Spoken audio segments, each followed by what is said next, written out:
Zoom. Estamos hablando del experto en Zoom, Andrés Alamán, senador de la República, que hoy día está con nosotros y que lo vemos ahí, ¿tiene muteado o tiene prendido el audio, senador? Oiga, tengo prendido el audio, pero estoy con mucho cuidado. Ya, es que hay que tenerlo, hay que tenerlo. ¿Usted cree que con las disculpas que dio en el día de ayer es suficiente, o la verdad es que su gesto, lo que ocurrió ayer, no es una anécdota, sino que también deja un poquito más mal parada la política de lo que está? Antes que me conteste, estamos con Gonzalo Vinter, diputado, estamos con el alcalde de Independencia, el alcalde Gonzalo Durán. Yo le pregunto al senador, porque usted pide disculpas, pero acá, de alguna manera, más que las disculpas también, ¿usted cree que esto podría afectar aún más a la mala imagen, la mala evaluación que tienen los políticos en la ciudadanía chilena? Mire, Monse, difícil saber.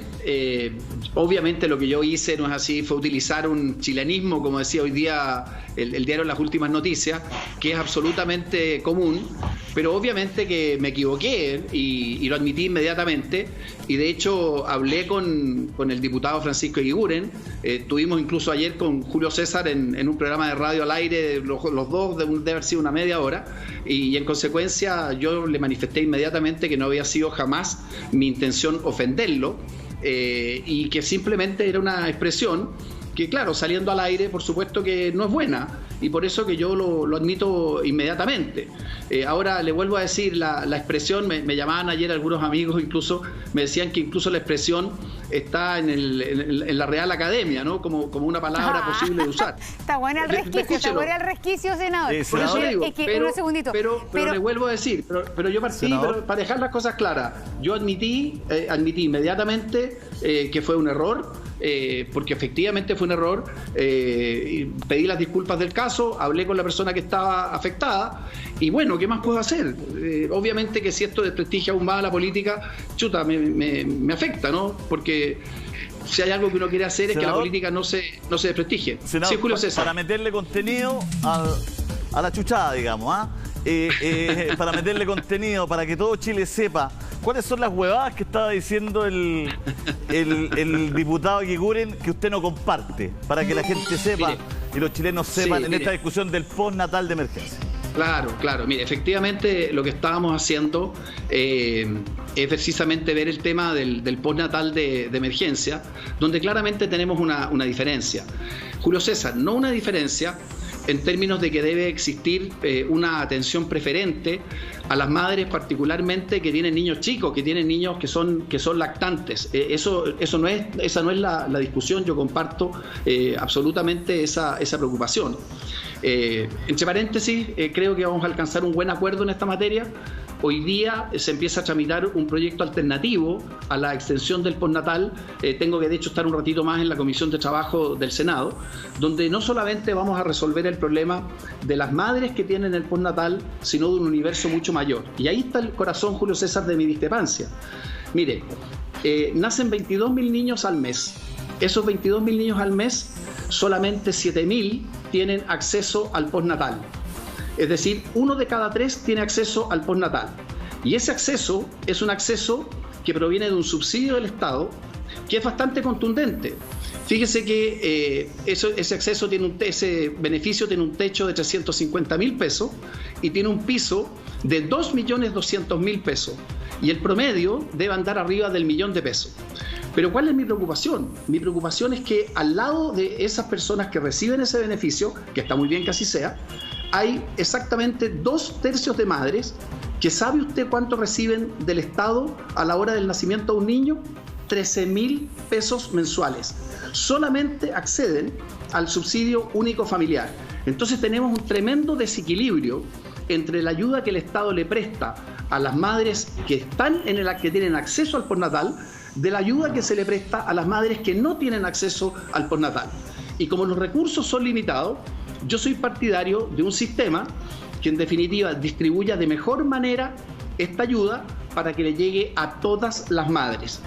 Yo desde ya, por ejemplo, soy partidario de que la ayuda que están recibiendo las que no tienen al postnatal que es una cifra absolutamente mínima, ¿no? Como son 13.000 pesos, pudiera multiplicarse por 4 o por 5, porque creo que eso sería perfectamente ¿Por qué existen esos 2 tercios? No, que no y reciben? la pregunta que le hace Julio César, es decir, usted está exponiendo su idea.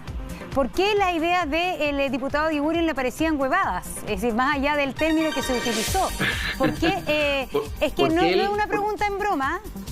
¿Por qué le parecen, categoriza de esa manera las propuestas que lleva varios semanas o meses ya pidiendo un sector de no solo la oposición, sino que también de gobierno? Por no, precisamente, Montserrat, por no considerar este elemento de juicio que es tan importante, porque cuando uno ve una política pública, lo que tiene que preguntarse, tiene que decir, mire, ¿a quién beneficia?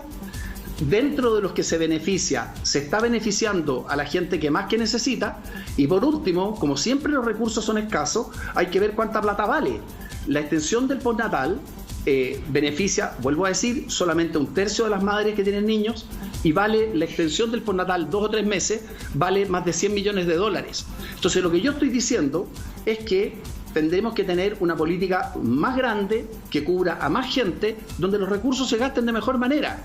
Ahora, el resto, claro, tiene que ver con otros aspectos. Hay gente que dice, los que se oponen a esto no tienen ningún respeto por la maternidad. Todas esas caricaturas, se fija, son las que a mí me parece que son profundamente equivocadas. Entonces, ¿sabe cuál es el problema, Andrés? Sí. ¿Sabe cuál es el problema? ¿Por qué llegamos aquí? Porque se está discutiendo este postnatal de emergencia en julio, a finales de junio y de julio. Una discusión que se tuvo que haber dado hace mucho tiempo atrás. Pero bueno, de eso vamos a seguir hablando después, porque aprovechando que está aquí también el diputado Gonzalo Vinter, está el alcalde, tenemos el tema del día, ¿no es cierto?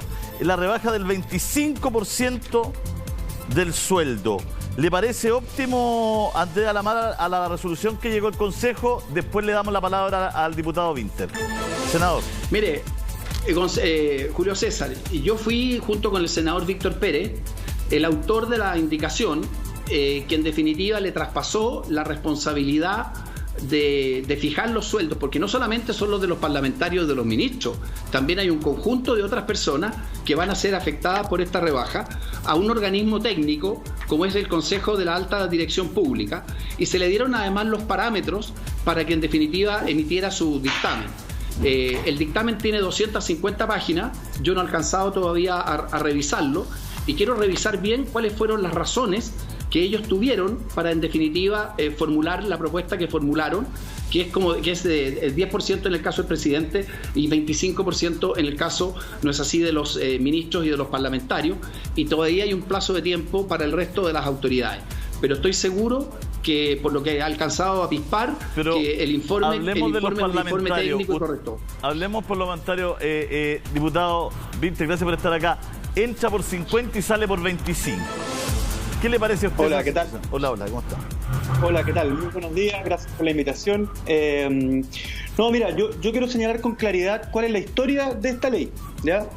Cuando se inicia la discusión en el 2014, en un proyecto presentado por los diputados Jackson, Boric y Milosevic, se presentó para que se rebajara 50%. No era con un organismo técnico, sino que decía, sabe que esta discusión no es tan técnica, así que elegir un número. Y los parlamentarios tenemos que poner un número, y se proponía ahí que se bajara al 50%. Ojo, que en esa época el sueldo de los parlamentarios era tan alto que era 42 sueldos mínimos. 42 sueldos mínimos.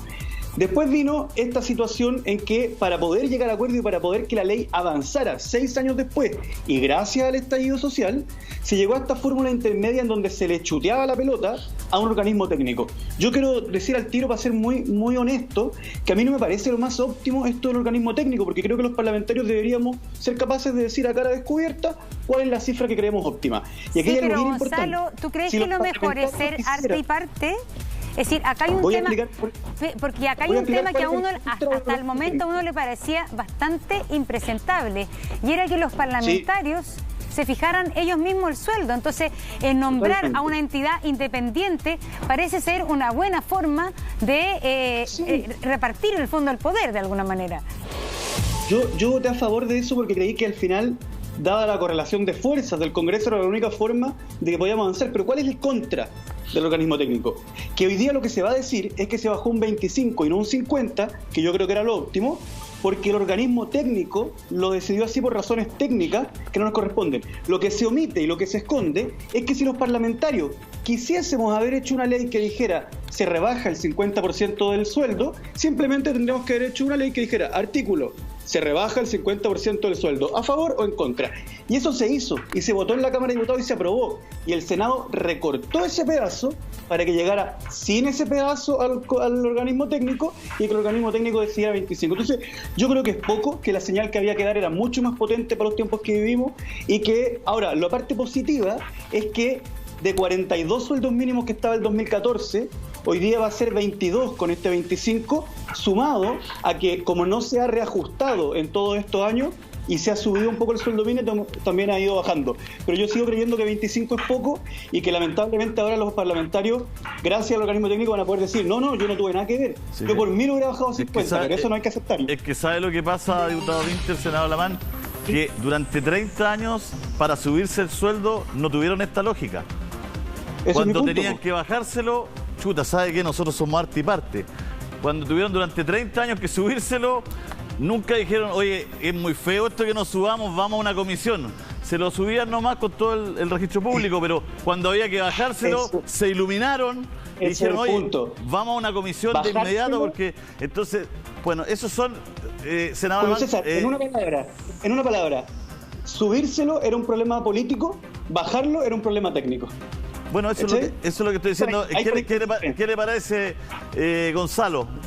Alcalde, usted no está ahí en esa discusión, pero tiene una opinión política importante. Porque también le afecta. Primero quiero decir, a propósito de la discusión inmediatamente anterior, que encuentro que lo que pasó con el senador Alamán y el Zoom, en realidad no es un chilenismo. Es una conducta inaceptable para un parlamentario al que le pagan el sueldo todos los chilenos y chilenas, y me parece que es una conducta impropia de un senador de la República. Y ojo, porque además se le hace presente que tiene abierto el Zoom. A mí me hubiera gustado que no le hubieran hecho presente eso y quizás con qué cosas nos hubiéramos encontrado. Esto no es el debate que requiere el país y es una conducta inaceptable de parte del senador Alamán. ¿Qué responde el senador Alamán al respecto?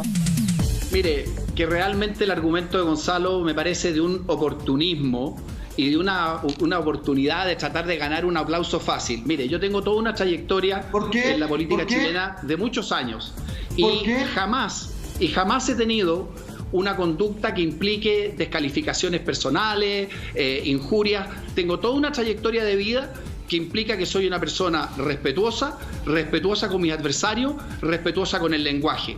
Aquí ocurrió una cuestión que ya me he disculpado, que tiene que ver con un asunto que tiene que ver absolutamente con el ámbito privado. Entonces que Gonzalo Durán venga con el ámbito privado,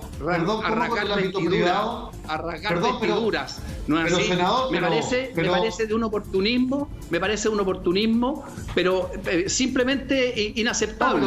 ¿Se fija? Yo ya me pedí disculpas. Al tiro, alcalde, que termine el senador Alamán. Alcalde. Ahora sí, alcalde. Está bien, lo que pasa que es muy pero mire, si ya está claro. Pero senador Durán, que hable el alcalde Durán ahora. Que hable uno a la vez. Por eso. Que hable el alcalde Durán. Que hable el alcalde Durán. Vuelvo a decir. Mira, una trayectoria. Senador, el moderador. No, es que así no vamos. Espere, organicémonos de nuevo porque hay delay. Organicémonos de nuevo porque hay delay y nos escuchan un poquito después. Por eso. Muteen todos, saquen el teléfono y digan lo que tengan que decir. No, ya. Hablemos de uno. Bajemos. Para terminar la polémica. Alcalde Durán. Que el senador Alamán termine el argumento de su trayectoria e inmediatamente usted después. Senador, en 10 segundos, por favor. Muy simple. Yo desafío al señor Durán, que viene a dar ejemplos de todo, que encuentre en 30 años de vida política una expresión que yo haya utilizado contra una persona que implique una descalificación personal o que tenga un ánimo ofensivo o que tenga un ánimo, como se señala, de hacer un juicio peyorativo. No fue el ánimo, fue una cosa, un chilenismo que todos usamos en nuestras expresiones. Ahora Durán. Primero, mis expresiones no son oportunistas. son expresiones que tienen que ver con que el senador está diciendo que esto simplemente se trata de un chilenismo